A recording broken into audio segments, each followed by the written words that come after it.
Bonjour à toutes et bienvenue sur le podcast Entrepreneurs Productives, le podcast qui accompagne les entrepreneurs à gagner en efficacité et à se libérer du temps pour s'épanouir dans leur business et dans leur vie. Je m'appelle Milena et je suis coach en productivité et organisation. Ici, je vous partage mes conseils, méthodes et astuces pour devenir plus productive et développer votre business dans la joie et la bonne humeur. Alors sans plus attendre, je laisse la place à l'épisode du jour. Bonne écoute! Bonjour tout le monde et bienvenue dans ce tout premier épisode du podcast Entrepreneurs Productives. Donc là on est sur le vrai premier épisode, puisqu'avant on a fait l'épisode 0 où je vous ai plutôt raconté ma vie. Là aujourd'hui on arrive vraiment dans le vif du sujet. Et je suis trop contente d'être là. J'espère que ce premier épisode va vous plaire. Bon, et les suivants aussi d'ailleurs. Et aujourd'hui, je vais vous parler des 7 principes fondamentaux pour bien s'organiser au quotidien. Donc pas d'inquiétude, on ne va pas parler ici de méthodes, de techniques très compliquées. L'idée, c'est vraiment de vous partager des grands principes d'organisation et surtout les petites actions et habitudes que vous pouvez mettre en place facilement au quotidien et qui peuvent vraiment faire une grosse différence pour vous en termes de productivité. Donc avant d'attaquer le tout premier principe, sachez que vous pouvez retrouver toutes les infos que je vais vous donner là sur l'article de blog associé à l'épisode. Donc le lien est dans la description de cet épisode. Donc si vous n'avez pas de quoi noter sous la main, que vous voulez retrouver les infos plus tard, pas de souci, c'est dispo. Donc c'est parti pour le tout premier principe pour bien s'organiser. Et ce principe, c'est « Ce n'est pas parce que ta to-do déborde que tu en feras plus, bien au contraire ». Alors ça, c'est vraiment un problème que je retrouve tout le temps, que ce soit avec mes coachés, ma communauté, même dès que je parle organisation avec des proches, on a très souvent tendance à surcharger notre to-do list. Et on croit que plus on va en mettre sur ce bout de papier, sur cette appli, plus on va réussir à en faire dans la journée. Comme si juste parce que c'est écrit, ça va nous permettre de rallonger les journées et d'en faire des journées 48 heures. Bon, on sait très bien que ça marche pas comme ça en fait. Dans la vraie vie, quand on attaque sa journée avec une to-do de 25 tâches, en fait on est découragé d'avance. Parce que notre cerveau, il est pas dupe. Il sait très bien qu'il va pas réussir à tout faire. Du coup, qu'est-ce qu'on fait généralement ? On va scanner toute la liste. Donc ça nous fait perdre déjà 2 minutes. Et puis on va chercher à cocher le plus de cases possible. Et pour ça, du coup, on va faire en priorité les tâches les plus simples et les tâches les plus courtes. Résultat des courses, on finit la journée en ayant fait toutes les tâches faciles et on n'a plus d'énergie, donc plus aucune envie de s'attaquer aux tâches compliquées qui restent.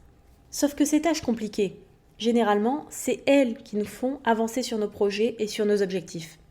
Donc au final, on termine la journée épuisé parce qu'on a fait 1000 trucs et pourtant, notre to-do, elle est toujours pas terminée.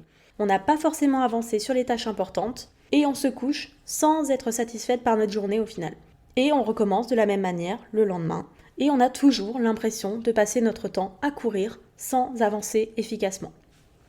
Donc comment on fait pour éviter ça ? Alors le plus simple, évidemment, c'est de raccourcir sa to-do list. Vous vous limitez en nombre de tâches, vous mettez dessus 3 à 5 tâches par jour maximum, et on est bon. Sauf qu'en pratique, je sais que c'est pas forcément une technique qui marche pour tout le monde. Et personnellement, moi j'ai beaucoup de mal, parce que du coup, sur ma to-do list, j'aime bien avoir vraiment toutes les tâches dont je dois me rappeler, tout ce que je dois faire. Parce que si c'est pas écrit, j'y pense pas. Donc il faut que j'écrive, lancer la machine, arroser les plantes, ce genre de choses. Sinon, ça sera pas fait. Ou alors je vais y penser quand ma pauvre plante sera à moitié morte, donc c'est un peu dommage. Mais pour vous concentrer quand même sur les choses importantes, tout en vous servant de votre to-do list pour décharger votre cerveau, ce que je peux vous conseiller, c'est de choisir 3 priorités maximum par jour, parmi toutes vos tâches. C'est-à-dire que parmi toutes vos tâches, posez-vous la question. Quelles sont les 3 tâches qui sont les plus importantes pour moi aujourd'hui ? Celles qui vont me faire avancer dans mes projets. Alors, vous pouvez soit mettre ces tâches tout en haut de votre to-do, ou alors vous pouvez leur donner un code couleur spécifique par exemple. C'est vous qui voyez ce qui est le plus simple. L'essentiel, c'est vraiment de vous concentrer en priorité sur ces 3 tâches-là. Une fois terminé, c'est génial, parce que vous savez que vous avez réussi votre journée et que vous pouvez être fier de vous. Et tout le reste de votre to-do, c'est du bonus en fait. Bien sûr, c'est vraiment un maximum 3. Si vous avez une grosse action prioritaire à faire dans la journée, vous pouvez vous concentrer uniquement sur ça. Allez, on passe maintenant au deuxième principe, qui est « il vaut mieux gérer son énergie que son temps ». En fait, on croit que toutes les heures se valent, et que si on met 1 heure à faire une tâche, on va toujours mettre 1 heure à n'importe quel moment de la journée.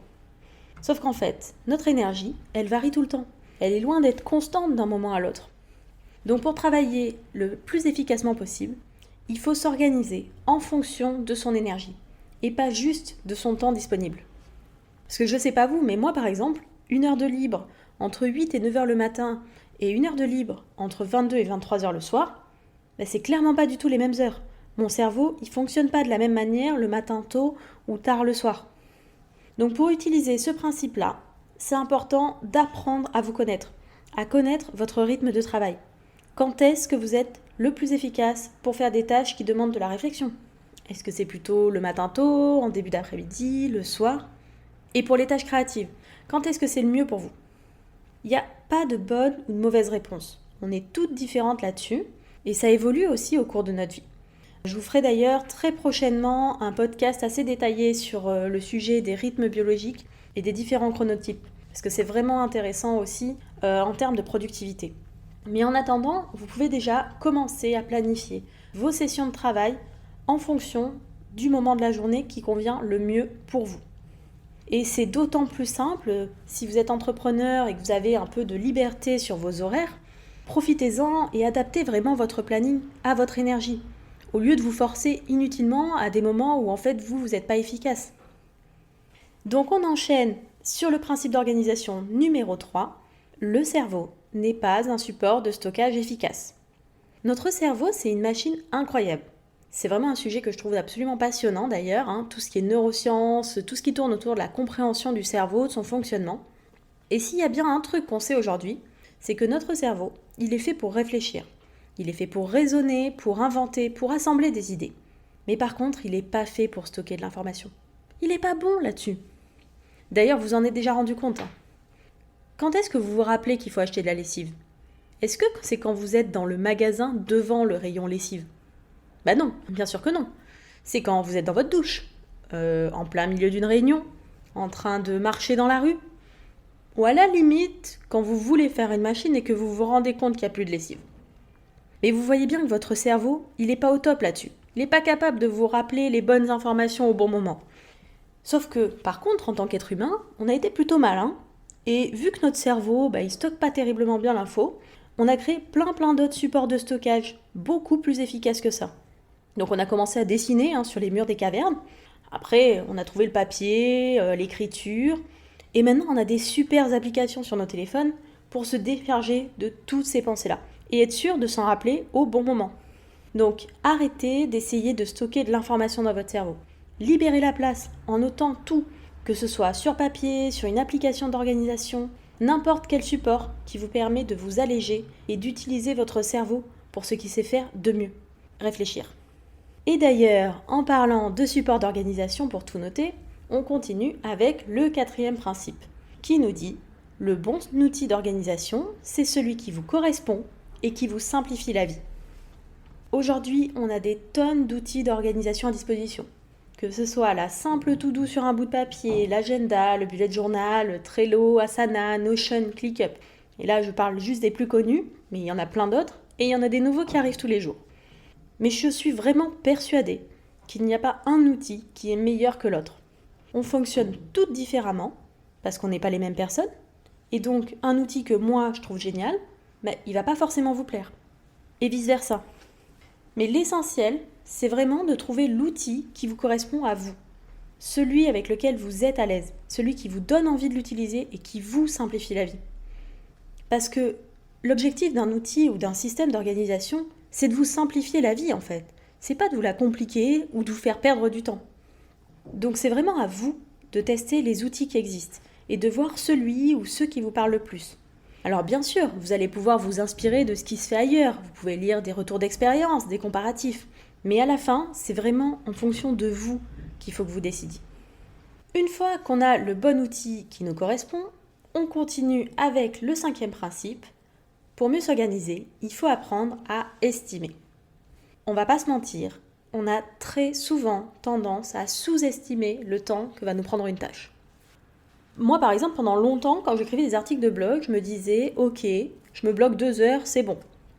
Sauf qu'en réalité, vu que je suis une vraie pipelette et que je n'ai jamais réussi à faire des articles courts, en fait, je mets plutôt 4 heures pour rédiger, programmer un article de bout en bout. Et j'ai mis un moment fou pour accepter le fait que c'était 4 heures. Mais en fait, une fois qu'on a conscience du temps que nous prennent vraiment les tâches, surtout les tâches récurrentes qu'on fait régulièrement, chaque jour, chaque semaine, chaque mois, on peut les planifier efficacement. Et on ne se retrouve pas à courir partout en fin de journée parce qu'on avait planifié 2 heures dans notre agenda alors qu'il nous en a fallu 4. Donc pour appliquer ce principe, ce que je vous conseille, c'est de lister quelques tâches que vous faites le plus régulièrement et qui vous prennent pas mal de temps. Et en fait, vous pouvez vous noter le temps que vous estimez que ça va prendre et à côté le temps réel que ça vous a pris. Sur quelques occurrences, ça va vous permettre en fait de vraiment connaître et apprendre à mieux estimer le temps dont vous avez besoin. Et donc au final, à mieux vous organiser. Et maintenant, place au 6e principe, qui est une règle de productivité en fait que j'adore, c'est la règle des 2 minutes. Donc si ça prend moins de 2 minutes, autant le faire tout de suite que de perdre du temps à le planifier. Franchement, si vous ne le faites pas déjà, je vous conseille à 200% de mettre cette règle en pratique dans votre vie quotidienne. L'idée, c'est que pour une tâche qui va vous prendre moins de 2 minutes à faire, vous allez perdre plus de temps à ouvrir votre appli ou votre carnet et à noter dedans de la faire, de la planifier, qu'à la faire tout de suite. Donc on ne réfléchit pas, on la fait d'un coup, comme ça c'est un truc en moins à souvenir, on est débarrassé, on n'en parle plus. Et plus vous allez appliquer cette règle, plus ça va devenir automatique, vous allez voir. Vous avez une tâche qui arrive, vous vous posez la question, est-ce que ça prend moins de 2 minutes ? Oui, ok, je le fais direct, sinon, non, je le planifie, je le note pour m'en rappeler plus tard. Et on arrive sur la fin avec notre 7e et dernier principe d'organisation, qui est peut-être le plus important de tous. On n'est pas des robots, donc c'est essentiel de faire des pauses régulièrement. Je sais que vous êtes lancé dans l'entrepreneuriat pour faire un métier que vous aimez et que vous êtes passionné par ce que vous faites. Mais je sais aussi qu'en tant qu'entrepreneur, on a à peu près 300 idées à la minute et clairement pas assez d'heures dans toutes les journées pour tout faire. Pour peu qu'on doive aussi s'occuper des enfants, qu'on ait un travail salarié à côté ou autre, forcément on est tenté de zapper les pauses. D'oublier de prendre du temps pour nous, de réduire notre temps de sommeil. Sauf qu'en fait, on n'est pas des robots et tous ces temps de repos, de détente, de pause, c'est essentiel pour travailler efficacement, pour tenir sur le long terme et pour rester motivé et inspiré aussi. Donc si vous devez retenir qu'une seule chose de tout ce podcast, vraiment, c'est de faire des pauses régulièrement. Prenez du temps pour vous aérer l'esprit, pour faire un petit break, même si c'est juste quelques minutes, mais plusieurs fois par jour. Votre cerveau et votre corps vous remercieront et au final, vous serez plus productif. Donc c'est vraiment pas du temps perdu. Et voilà, on est arrivé au bout des 7 principes fondamentaux dont je voulais vous parler aujourd'hui. Donc pour récapituler rapidement ce qu'on a vu. En premier, ce n'est pas parce que votre to-do déborde que vous en ferez plus, bien au contraire. Donc on se fixe 3 priorités par jour maximum et on se concentre là-dessus. Principe numéro 2, il vaut mieux gérer son énergie que son temps. Donc apprenez à vous connaître, à connaître les moments de la journée où vous êtes les plus efficaces, suivant le type de tâche que vous avez à faire. En numéro 3, le cerveau est un très mauvais support de stockage. Il est fait pour réfléchir, pas pour retenir de l'information. Donc notez tout au fur et à mesure pour décharger votre cerveau et lui laisser la place de faire ce pourquoi il est le plus doué en fait. Principe numéro 4, on a vu que le bon outil d'organisation, c'est celui qui vous correspond et qui vous simplifie la vie. Donc à vous d'expérimenter, de tester et surtout de choisir l'outil avec lequel vous vous sentez la plus à l'aise. Et le 5e principe, c'est que pour mieux s'organiser, il faut apprendre à estimer. Donc entraînez-vous à noter le temps dont vous avez besoin pour vos tâches récurrentes et vous pourrez planifier et gérer votre temps beaucoup plus efficacement.